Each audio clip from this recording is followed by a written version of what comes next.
Hey guys, how are you doing? Hi, good afternoon. Good afternoon. Okay.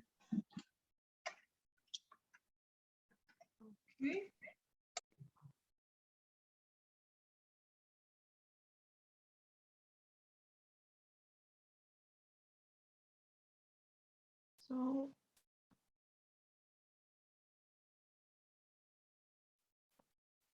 okay, let's get started. Today we're gonna continue working on the listening section. So we're gonna start with the second part of the listening. Okay, so do you guys remember how many types of tasks you had in the listening? And what they were? There were two, right? Exactly, two. And what were they like? One was conversation and one was the lectures.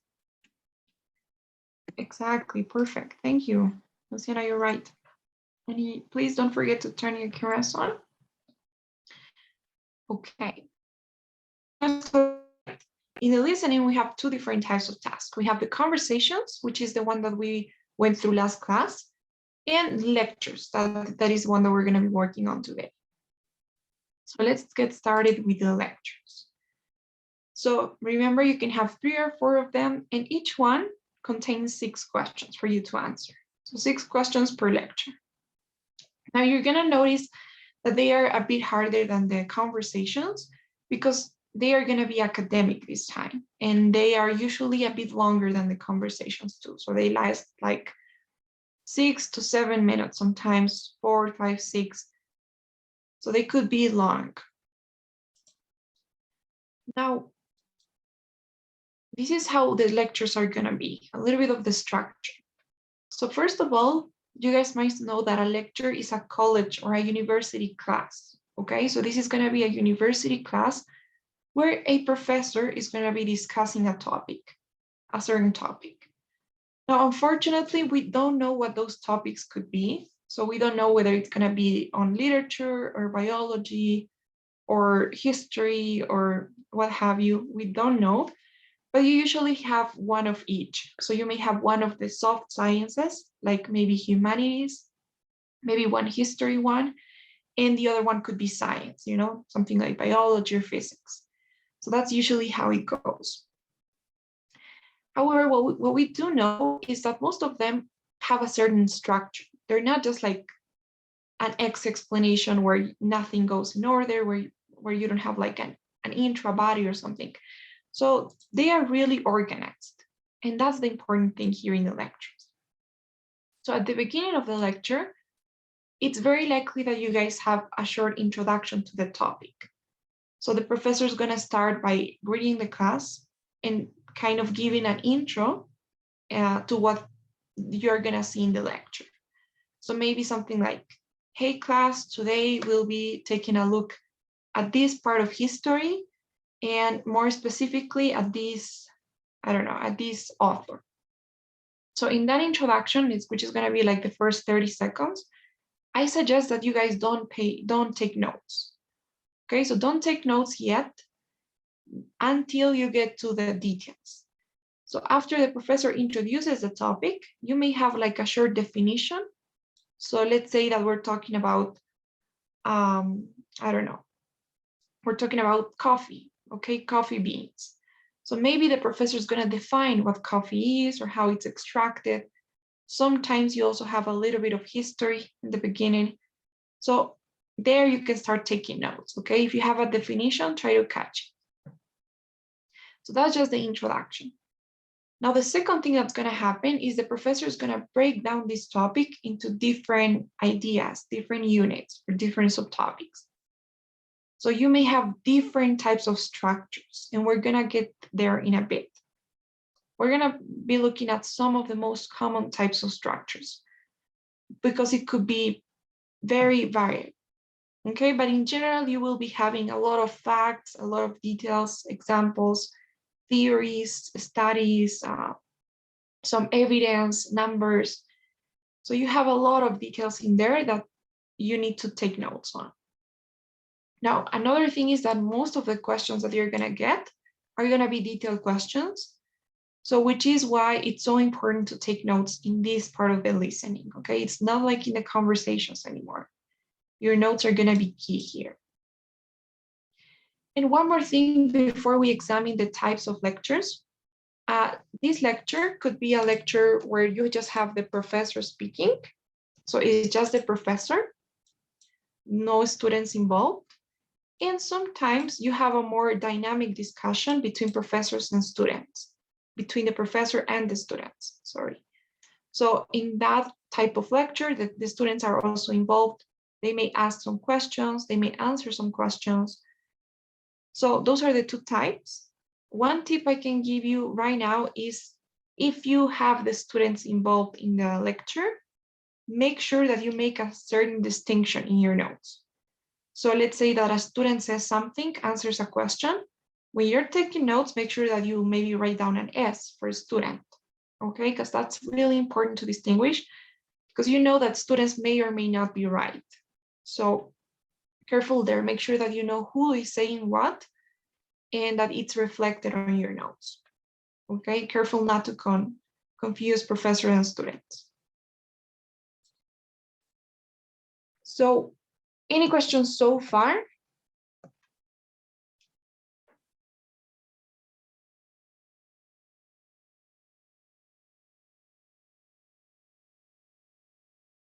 Okay, guys.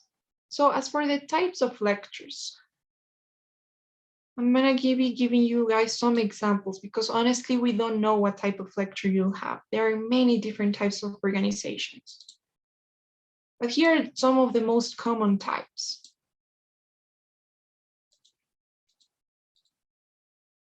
Okay. So hang on.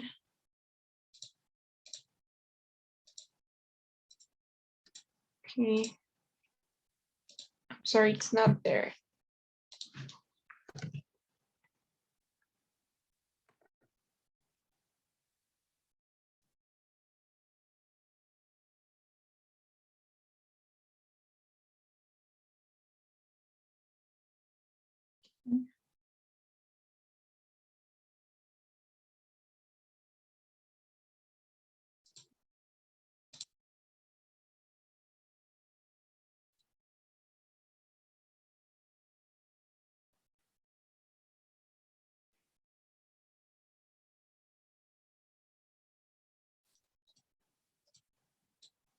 Okay.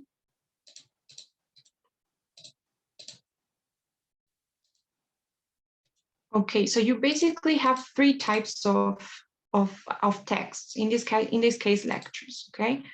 So the first one is what we call expository texts, okay? So in that type of lecture, basically the professor just explaining something without having an opinion about that.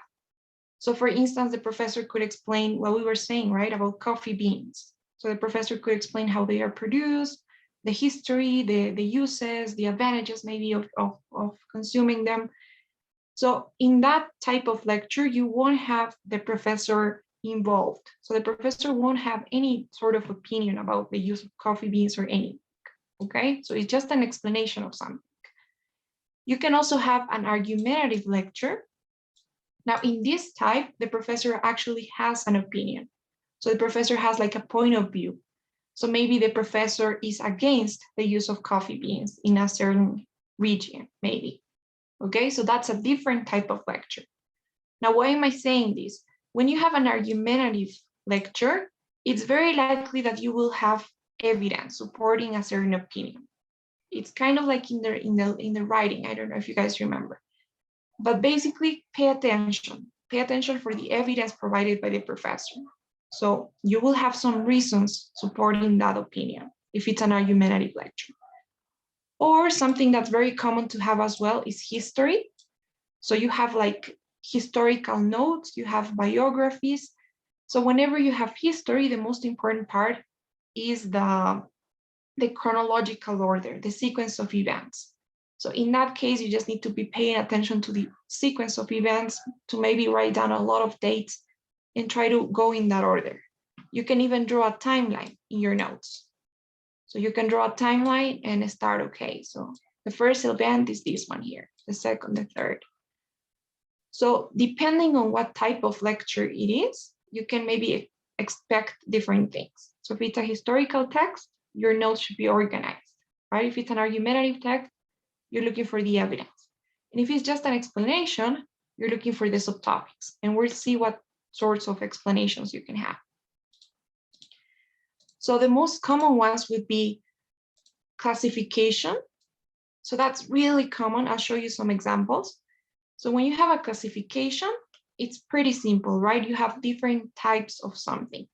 So maybe different types of technology used in, I don't know, let's say TV shows, maybe. So sometimes you have comparison and contrast. So you have similarities and differences, maybe World War II versus World War I. So the similarities and the differences, you need to be paying attention for those. Sometimes you also have something like problem and solution. That could be a case. So you have a certain problem, let's say the environmental crisis, and you have different solutions to solve the problem. So you're looking for those solutions. Sometimes you have theory and support. So you have theory and evidence, okay? That's usually with argumentative styles. And sometimes you have cause and effect. So you have, let's say, pollution and its effects or its causes, okay? So those are usually the ones. You have classification, the problem solution, theory and evidence, comparison, and cause and effect. Those are the ones that you're gonna have the most. Now, unfortunately, we don't have that much time to go through them and maybe look at an example for each, but you can practice on your own.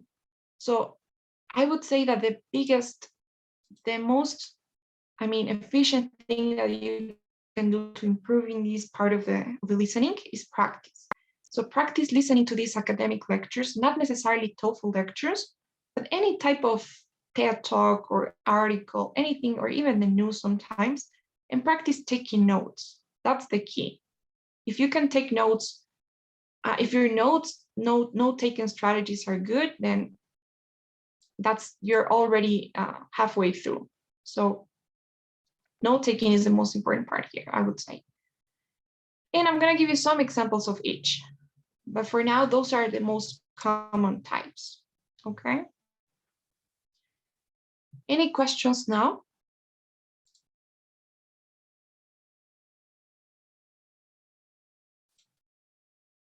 Okay, guys. So for example, let me show you some examples.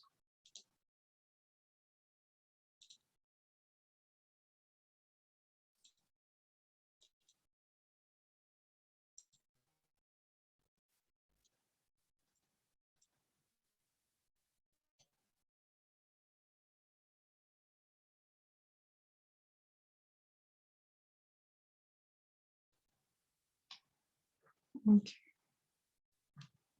So understanding the structure of the lecture is the best, is key to taking good notes and then to answering your questions. I'm gonna tell you why.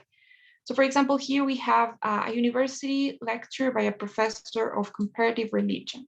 Okay, so if we look at the transcript, in the beginning, you have that introduction, right?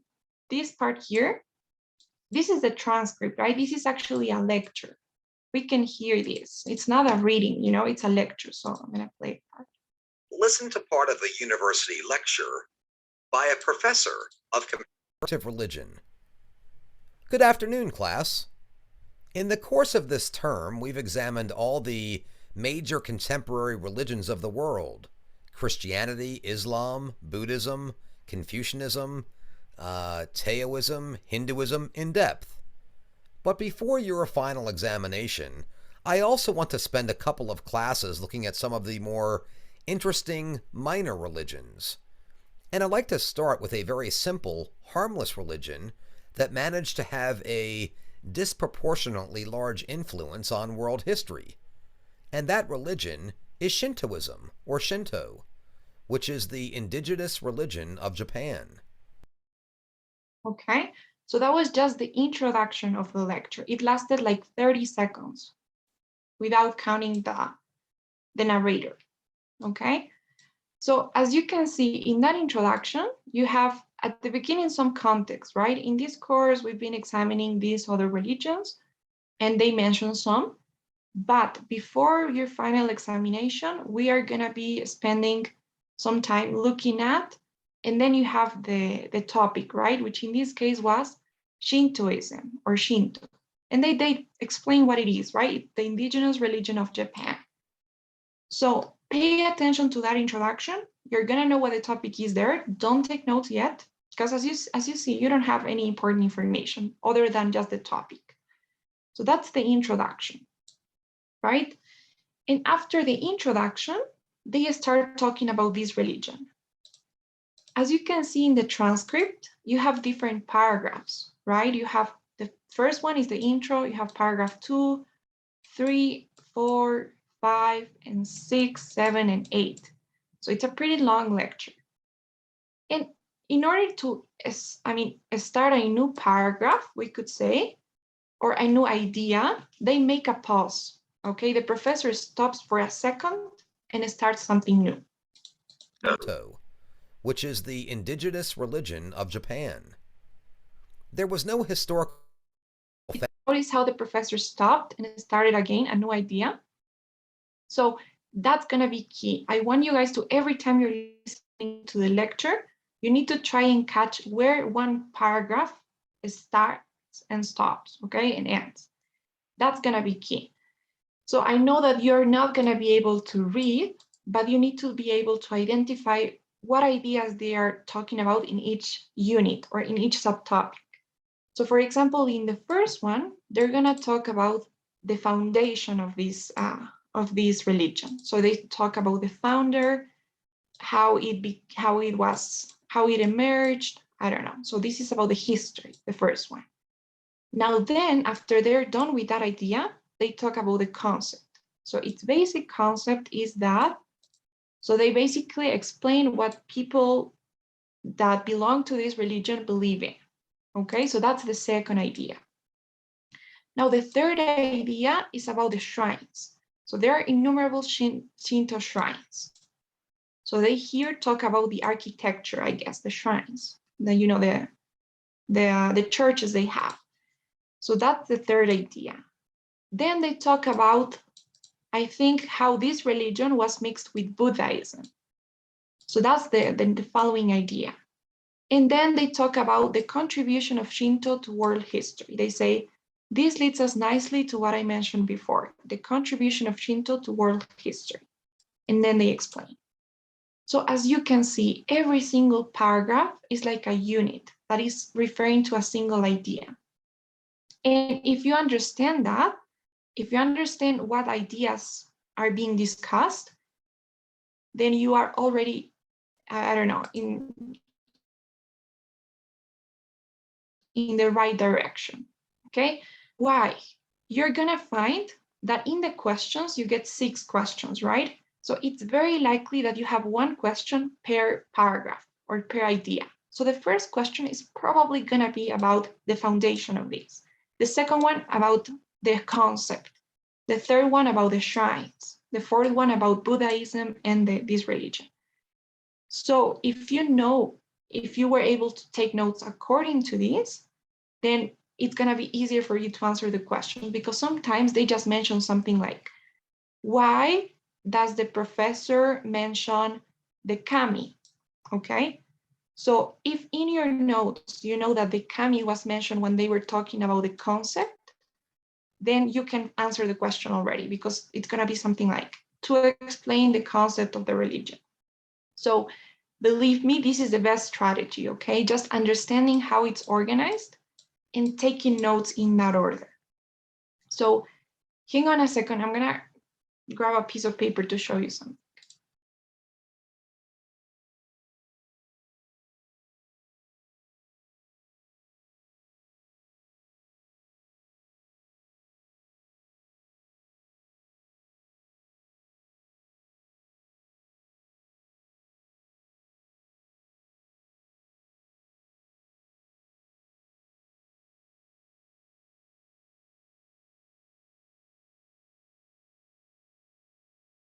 Okay, sorry.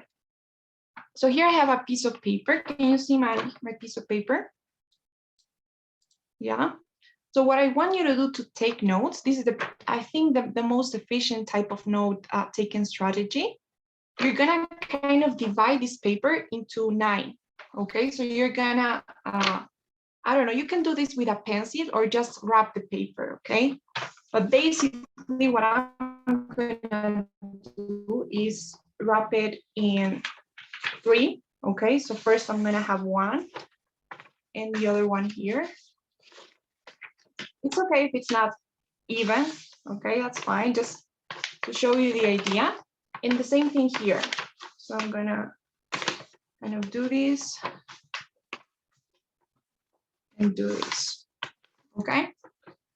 So basically, I don't know if you can observe my paper, but I have like 9 different boxes, right? I have 9 boxes in there. So in each one of those boxes, you're gonna start taking notes for each part of the lecture. So in the first box, let's say here, you're gonna take notes on the introduction. If you have something important, you take notes here, the first box. And in the second one, you move on to the first subtopic, right? Which we don't know what it is, but here, let's say it's the history. So here you take notes on the history, then the concept and so on, okay? So I think that's the best way that you can try to organize your notes. And if you have them organized, then you're gonna be able to answer the questions more easily. Okay, so for example, for this lecture here that I'm showing you, I took these notes the other day. Okay, they are not so organized, I think, but I think they serve as an example. So if you can see here, I didn't wrap my paper, I just draw some lines, okay? So it's not that good looking. But as you can see, I have 1 box per unit. So in the first one here on the left, I took notes on the introduction, right? So Shintoism is a religion from Japan. I wrote something there. I think I have the history here, right? I have something about the history. It emerged organically. I don't know. Here I have something about the concept, which was the second idea. Then the shrines, the third one. Then I wasn't sure what the fourth one was. So I was like, what is it about? But then I realized that it was about Buddhism. So I just wrote some things down. Then the third one was the world history, the contribution of Shinto to world history. And then I think you had something about history as well. That's why I have this arrow here. And then the last idea I remember, it was about how Shintoism is in the daily life, in our daily lives. So try to do that, okay? Try to use 1 box per unit. And I think that's the best way that you can organize it. So is this okay so far? Do you have any questions about what I'm saying? Does it make sense? Yes, I think it's a Yes. good tip. Yes. Okay. Because yes, honestly, most of the questions are gonna be like that. If we look at another example, let's say this one here, animal behavior.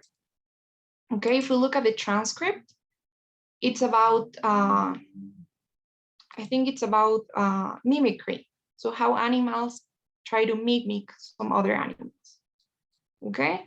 So in each paragraph or in each unit, you have a different type of mimicry. In the first one, you have camouflage. In the second one, I think you have stings or bites. In the third one, coloration. And for each one, you have different examples. So for camouflage, you have something about the leaf-tailed gecko, that's in Madagascar, whatever. For the second one, you have something about the monarch butterfly, okay? For the third one, the coloration, your example is, I don't know. I think you have a little bit of history here, but you have some example later, the beezery butterflies. So you have different types of mimicry, camouflage, stings, coloration, and some examples for each one. So if you take notes in that order, if in your notes you have a space for camouflage, coloration, and the examples, and then the other one, if you look at the questions, then you're done. Because, for example, let's say in the third one, they mention Charles Darwin, let's say, where is it? Here, right? Charles Darwin. So if in your notes, you have in the box that belongs to coloration, you have Charles Darwin, when they ask you about why does the lecturer mention Charles Darwin, then you know that it's going to be related to this type of mimicry. So it's going to be related to coloration. So it's probably going to be something about that, right? So I don't know which one it's going to be. Same thing there, right? So I think this is about the intro. This one here, for example, why does the lecturer mention katydids? Or katydids, sorry. So why does the lecturer mention them? So if you look at your notes and you find that katydids were mentioned, I don't know, for the third type, let's say, I don't know which one it is. If you know that, then it's probably going to be something related to that type of camouflage. I don't know if it's going to be about the taste or about the way they look. So I would say that that's an important idea. Okay, try to practice taking notes in that way. And that might be helpful. So any questions now before we take a look at an example and you will start doing this?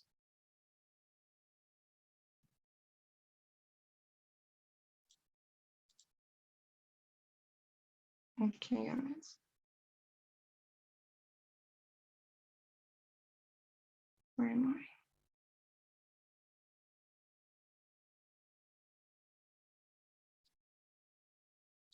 I? Okay. So I'm gonna play a lecture for you guys. You have to take notes. Try to do it in that way. So if you have your paper, you can try to divide it and create some boxes. And we'll answer the questions then. Okay, so let me see.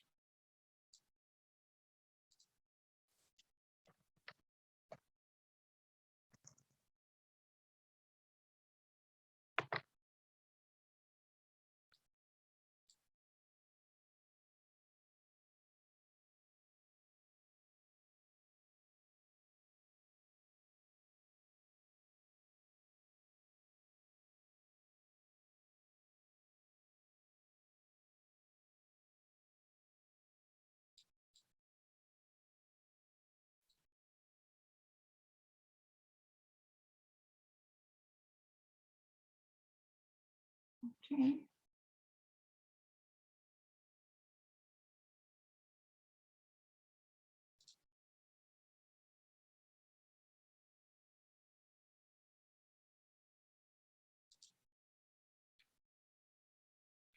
Okay, so I'm gonna play the lecture. Please take notes. Hello, class.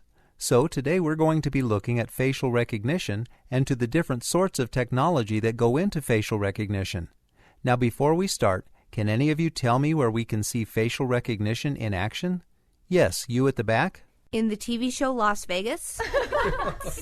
Well, you're right. In this popular TV show, the security team pull images of the individuals from their surveillance system and run the image through a database to identify the person. In that way, all the card counters and blacklisted gamblers can be escorted from the poker tables. It looks easy on TV, but in the real world, facial recognition is a tricky business. So let's start with the more traditional methods of facial recognition. Every face has peaks and valleys, and these can be translated into what is termed as nodal points.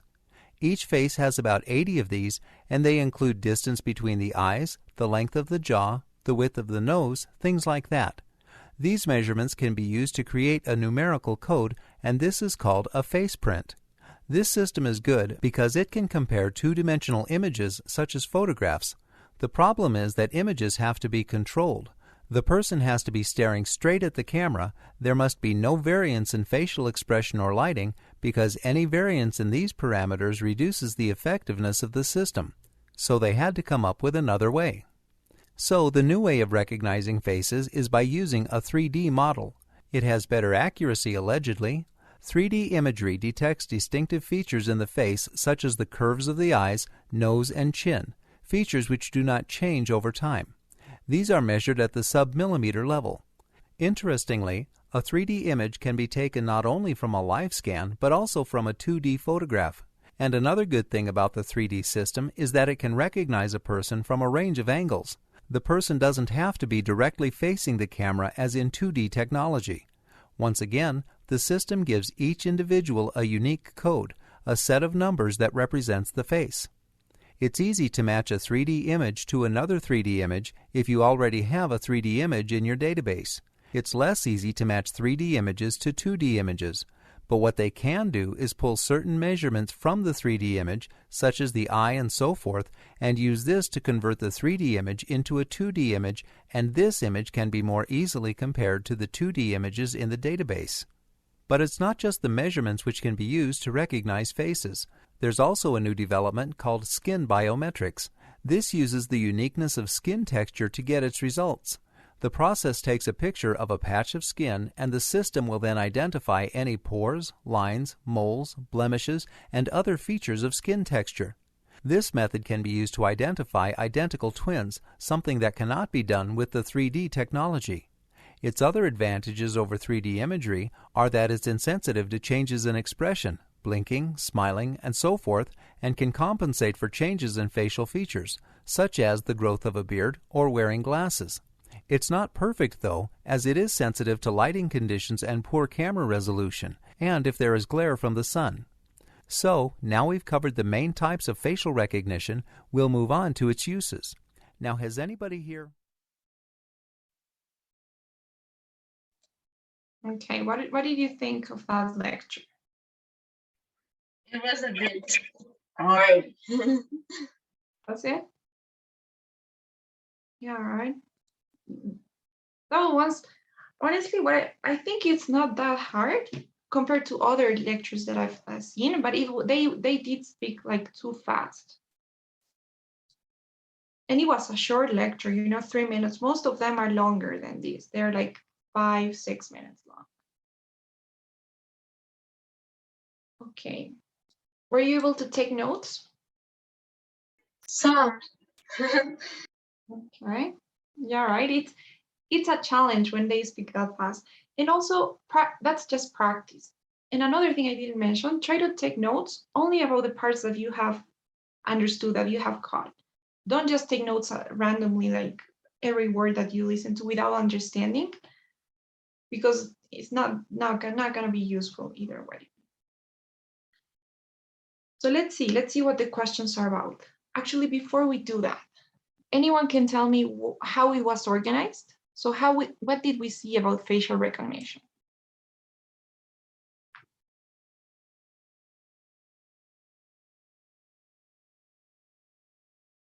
What was it about? First, it was about the technology and some why the technology of facial recognition has some weak points. Then at the end, the professor talked about the skin recognition and the advantages over the facial recognition. Okay, all right. Is that true? Yeah, I think you're right. Anything else you guys want to add? Yeah, at first I didn't listen the first 30 seconds, but I listened that he was talking about 2D recognition and then the 3D recognition, facial recognition. So he talked about that it was very useful, and you can even take a picture looking sideways and it will recognize you even if you're not looking straight.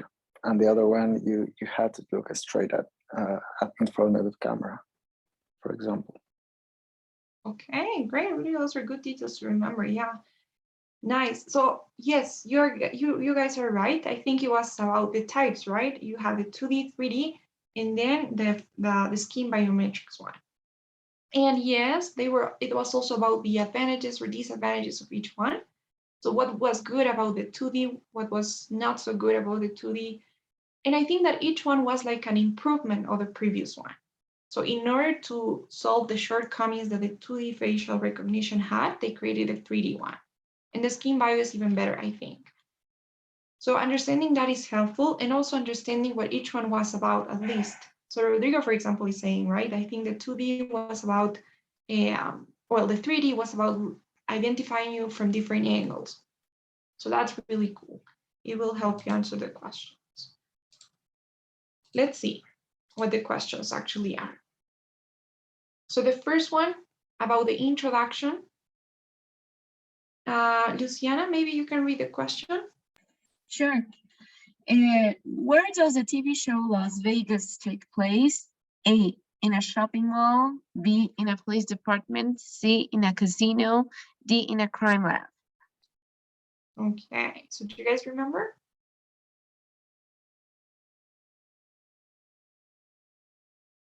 Yes, Okay, it's a casino casino, okay. because Real- he talks about the gamblers. Okay, good point. You guys agree?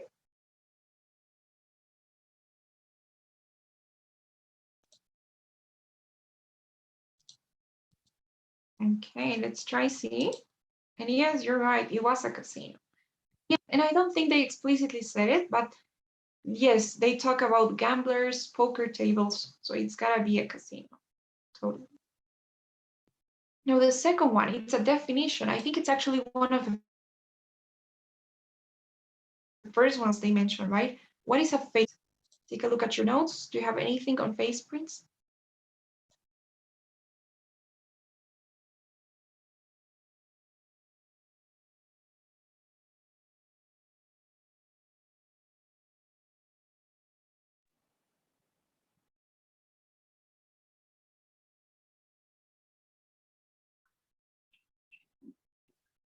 The nodal point, I think it's D. I think it's D, but I am not actually sure. That's the part where he like, whoa. Okay, I think it's A. B. Okay. Rodrigo, what about you? I didn't listen to the first part, as I said, so I don't know. Maybe C. Didn't listen to that part? No, I didn't listen. It was. I don't know. It didn't work. It wasn't working. My speakers. Okay. So let's try B and D and see which one. But if you had to guess, Rodrigo, what would you say a face print is? If you had to guess one.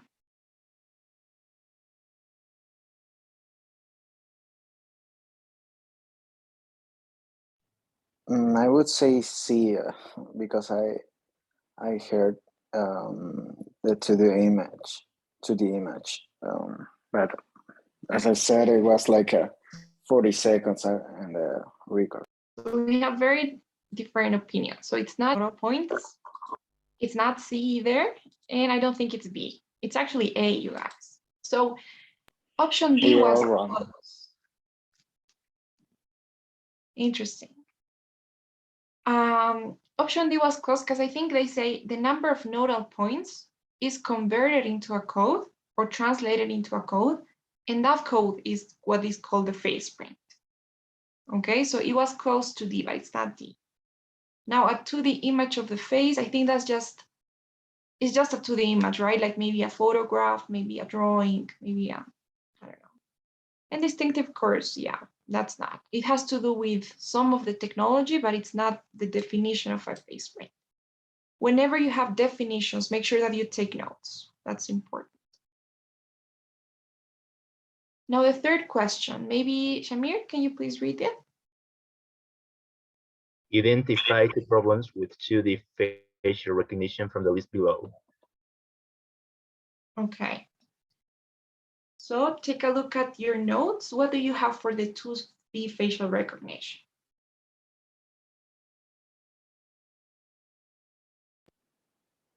A and B, I would say. Yes, me too. Me too. Shamir, what about you? I think also that it's A and B. Okay, perfect. You guys are right. So yes, Rodrigo was telling us about B, right, at the beginning. You must face the camera for the 2B1. And the lighting, that's a no. Great. Yeah, I had that in my notes, luckily. Okay, good. That's perfect. So yeah, because it will be hard to remember which one is for each. So yeah. Now question 4, maybe Rodrigo, you can read it? You can read it for us? Yeah, sure. What is the problem with 3D technology? Okay.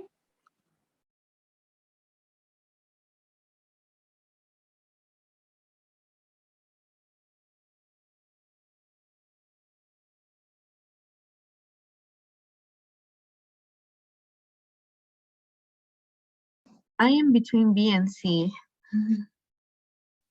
Okay. It is C. C? Oh yeah, it talks about that. Yeah, it talks about that. Okay. Amir, what about you? I was also between B and C, and I think it's C. Okay. Not C, let's see B. Okay, not B either. So the thing is, I know that they talk about C a lot, right? Whether or how to match a 3D image to a 2D image. I'm not sure if it's impossible, but you need to try to look for that part, right? Maybe they talk about this, but is it a problem with the 3D technology? That's the thing, right? It needs to be a problem.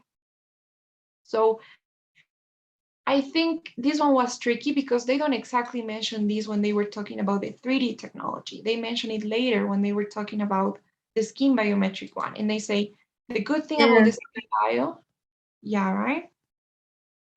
So it's the, yeah. So yeah, they say the good thing about the skin bio is that it can distinguish between identical twins. Something wasn't possible. So yeah. Okay. Now, what about question 5? Maybe Shamir, you can read it? Which two elements below can be measured by skin biometric technology? Okay. Well, I would say, like from the beginning, the B, texture of someone's skin.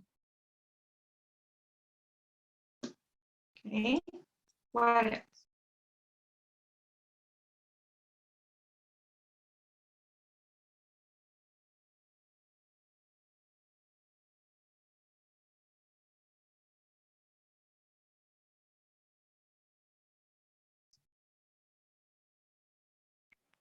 D maybe?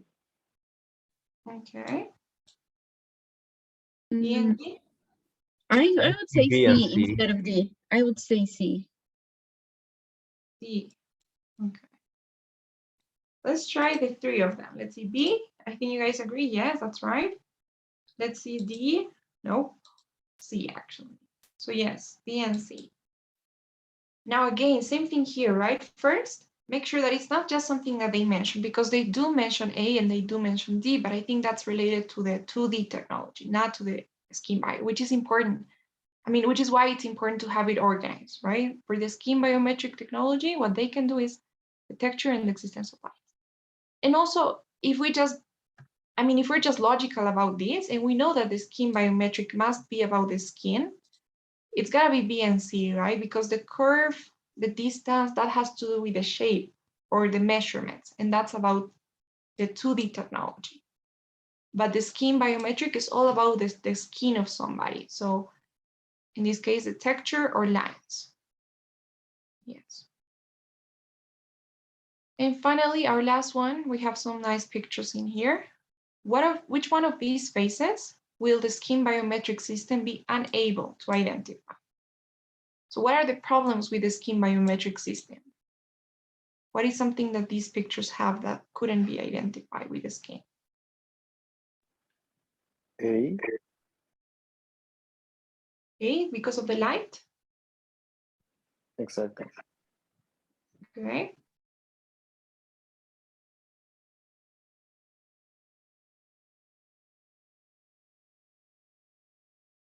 You guys agree?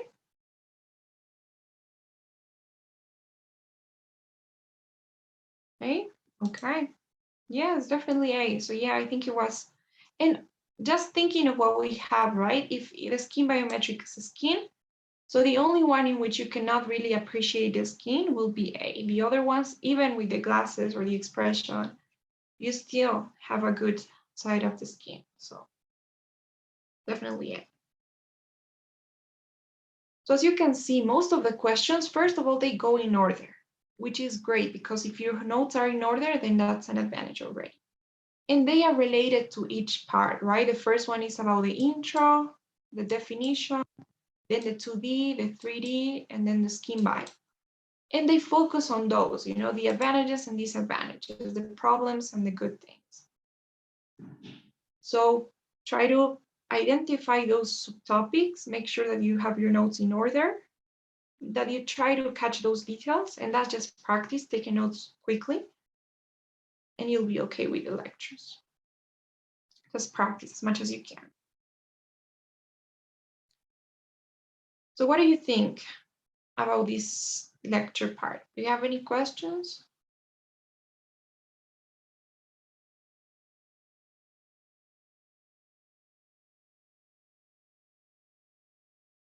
Nope. Okay, guys, I'm gonna send you this the link to this website. I think it's the best one to practice the lectures. They are harder than the one that we just did, most of them, and you have a lot of options here on different topics. So I'm gonna send you this link to practice, especially practice taking notes. Let's see. Okay, I send it through the, but I think they only have the lectures. They don't have conversations. But lectures is usually the hardest part. The conversations should be okay.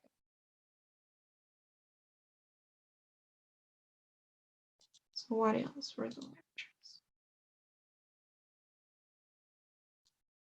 So no questions really, nothing to say. By the moment, no questions. Okay, that's good to hear. In that case, I'm gonna be sending the surveys. Today we need to fill out 2. So I'm sending the first one now. And once you're done with that, I'll send you.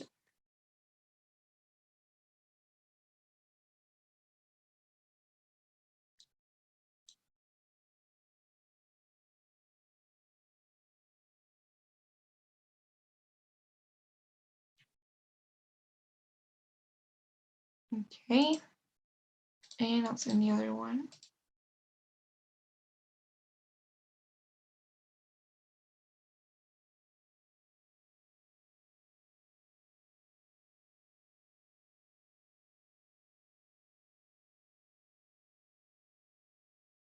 Okay, guys. Thank you. I'll see you next class. Thank you very much. Bye, guys. Bye. Thank you. Goodbye. Happy weekend. Oh, yes. By Good the way, weekend. we have class next Tuesday, right? Because it's Oh yeah, it's holiday. Carnival. So we'll have to move that class till the end of the course. Yeah, it's Carnival, long weekend.